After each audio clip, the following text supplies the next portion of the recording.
اور ان کے social media نے وہ تصویریں جوڑ جوڑ کر اس کو 1 لاکھ کا مجمع بنا دیا۔ اسی طرح دوسرے شہر میں بھی ہوا۔ تو لیکن اس مرتبہ یہ ہوا کہ ہفتے کے دن کہیں بھی کسی بھی جگہ پر کسی بھی شہر میں کوئی بھی جلوس نہیں نکلا۔ اس سے اداروں کو یہ تاثر ملا ہے کہ عمران خان کی جو یہ روز روز کی کال ہے یہ فیل ہو جائے گی۔ ہاں یہ ضرور ہوا کہ جس روز جلسہ ہوا تو اس جلسے میں جو عمران خان کا خطاب تھا وہ پاکستان کے کچھ 3-4 بڑے شہروں میں بڑی اسکرین لگا کر دکھانے کا انتظام کیا گیا۔ لبرٹی میں بھی یہ انتظام کیا گیا، اور ظاہر ہے جب بڑی اسکرین پر ایک خطاب چل رہا ہو تو اس کو دیکھنے کے لیے لوگ اکٹھے ہو جاتے ہیں، تو وہ بھی کوئی بہت بڑی تعداد نہیں تھی، مختصر سی تعداد تھی، اور بڑی اسکرین کے گرد لوگوں کو اکٹھا کرنا کال کی کامیابی کے مترادف تو قرار نہیں دیا جا سکتا۔ بڑی اسکرین پر اگر حریم شاہ کی ویڈیو لگا دیں تو میرے خیال میں جتنا مجمع لبرٹی کا عمران خان کی تقریر سننے کے لیے اکٹھا کیا تو اس سے 50 گنا زیادہ مجمع اکٹھا ہو جاتا۔ تو بہرحال یہ بڑی اسکرینوں کے 3 یا 4 شہروں میں بڑی اسکرینوں کے گرد جو اکٹھے کیے لوگ، ان کے علاوہ کوئی جلوس نہیں نکلا، بلکہ یہ جو لوگ تھے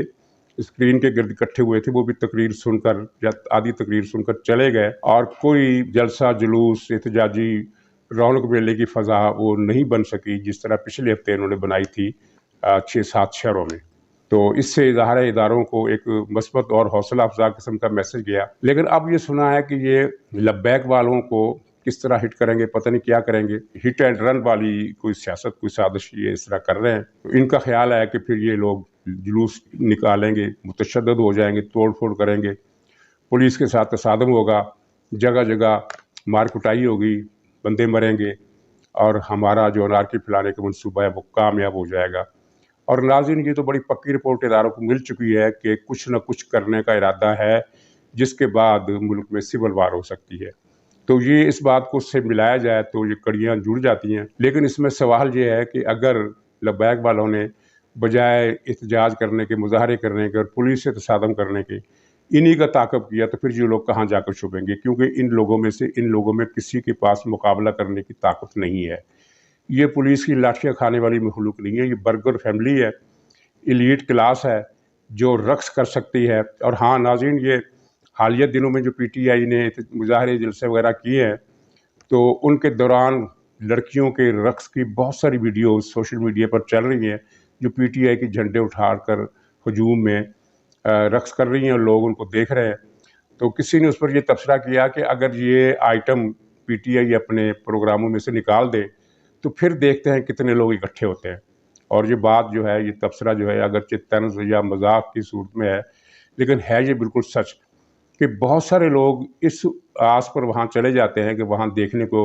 دل پشوری کرنے کو بہت کچھ ملے گا۔ تو پی ٹی آئی کا یہ ایک منفی اور سیاہ کارنامہ ہے کہ اس نے نوجوان لڑکوں اور لڑکیوں کی ایک تعداد کو، میں بڑی تعداد نہیں کہتا، ظاہر ہے یہ کوئی ہزاروں میں نہیں ہے، سینکڑوں میں ہوں گے، لیکن ایک نسل اتنی واہیات کردار کی تیار کر دی ہے کہ جن کو کوئی شرم و حیا نہیں ہے، اور وہ نہایت ہی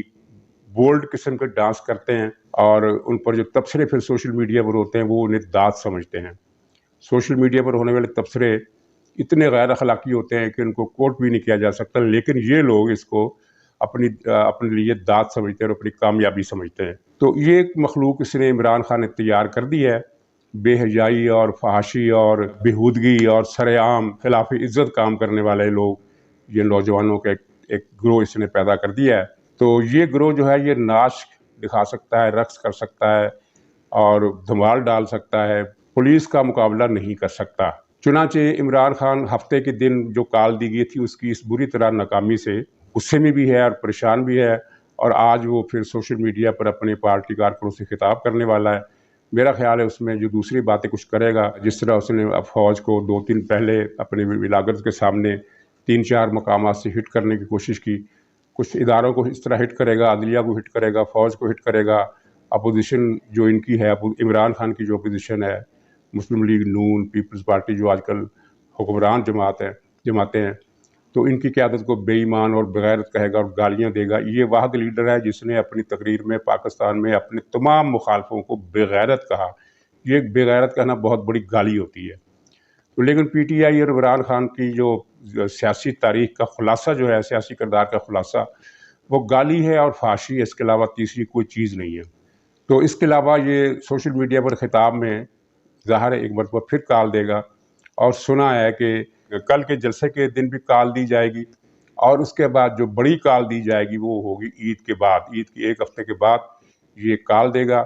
کہ اس حکومت کو ختم کرنا ہے اور عوام سڑکوں پر نکل آئے۔ ناظرین، اس کا جو غیر ملکی سازش اور پاکستان کے غلام ہونے کا بیانیہ وہ تو چلا نہیں، وہ تو پٹ گیا جب فوج نے باضابطہ طور پر کہہ دیا کہ کوئی غیر ملکی سازش نہیں ہوئی اس حکومت کو ہٹانے کے لیے، اور مشترکہ اعلامیے میں جو نیشنل سیکورٹی کمیٹی کو ہوا تو اس میں بھی ایسی کوئی بات نہیں۔ اس کے بعد سے یہ بیانیہ جو ہے یہ ایک محض الزام بن کر رہ گیا، اگرچہ پہلے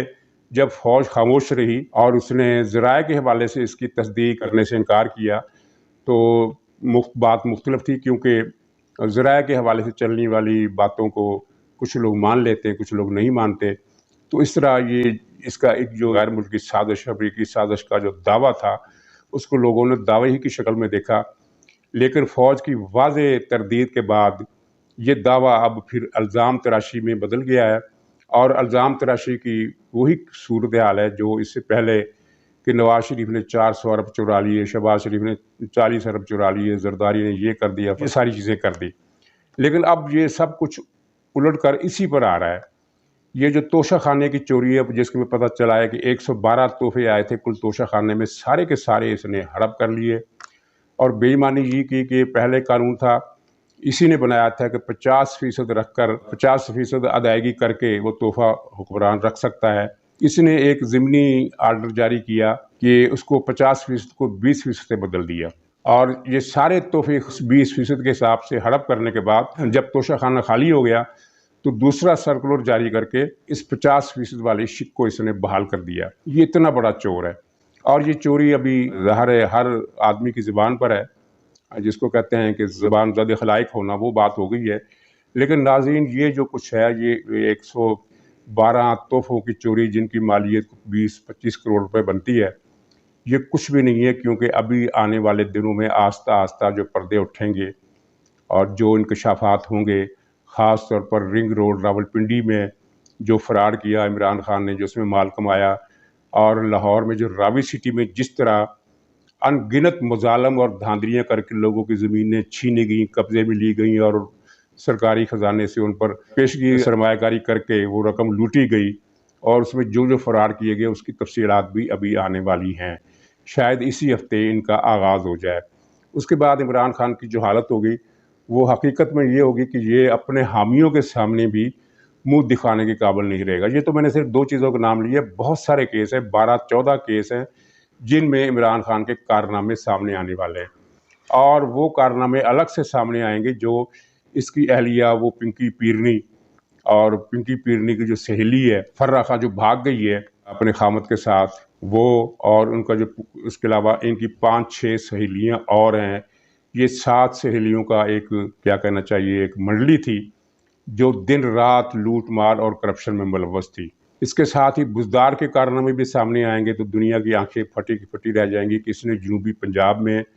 زمینوں پر کس طرح قبضے کرائے، کس طرح تمام ٹھیکے اپنی فیملی اور اپنے قبیلے والوں کو دیے، اور سینٹرل پنجاب میں بھی اس نے جو کرپشن کی افسروں کے تقرر و تبادلوں میں اور ٹھیکوں میں، اور جس طرح وزارت اعلیٰ چھوڑنے سے پہلے اس نے وزیر اعلیٰ ہاؤس میں تمام کمپیوٹرائز ریکارڈ جو تھا وہ ڈیلیٹ کروایا، وہ اگرچہ کہیں نہ کہیں وہ اس کے باوجود محفوظ ہوگا، تو اس کے بھی کارنامے سامنے آنے والے ہیں۔ تو عید کے بعد یہ جو الیکشن کمیشن کا فیصلہ ہے وہ بھی متوقع ہے، عید کے فوراً بعد وہ فیصلہ سامنے آ جائے گا، اور اس فیصلے کے بعد اس کی گرفتاری بھی طے ہے، اور گرفتاری اس کی صرف الیکشن کمیشن کے فیصلے ہی کی تحت نہیں بلکہ اور بھی کئی جرائم جو ہیں ان میں اس کی گرفتاری تقریباً یقینی ہے، اور یہ بیک وقت بہت سارے مقدمات میں گرفتار ہوگا، کسی ایک مقدمے میں گرفتار نہیں ہوگا۔ اور اس کی گرفتاری پر یہ جو پی ٹی آئی کو سوشل میڈیا گل مچا رہا ہے کہ اگر عمران خان کو گرفتار کیا گیا تو حالات کسی کے قابو میں نہیں رہیں گے، تو میرا فکرہ اس کے بارے میں یہ ہے کہ جب یہ گرفتار ہو جائے گا تو ان کی پارٹی کی کوئی چڑیا بھی پر نہیں مارے گی، یہ باہر آنے کی ہمت ہی نہیں کریں گے، یہ گھروں میں بیٹھ کر بد دعائیں دیں گے۔ ان کے سوشل میڈیا کو کسی حد تک لنگڑا کر دیا گیا ہے۔ اور ایک اچھی خبر یہ ہے کہ وہ جو ریٹائرڈ بزرگوار جن کا نام میں نے رکھا ہوا ہے پرویز مشرف کی بیوائیں 6-7 ہیں، جو ٹی وی پر روزانہ آ کر مختلف چینلز پر ایک ایک بیوہ 3 چینلز پر آتی تھی اور عوام کے خلاف اور جمہوریت کے خلاف اور پاکستان کے خلاف اپنے خبث باطن کا مظاہرہ کرتی تھی، ان پر پابندی لگا دی گئی ہے کہ اب وہ ٹی وی پر نہیں آئیں گے۔ یہ پابندی کس نے لگائی؟ اسے چھوڑیے، یہ بات کافی ہے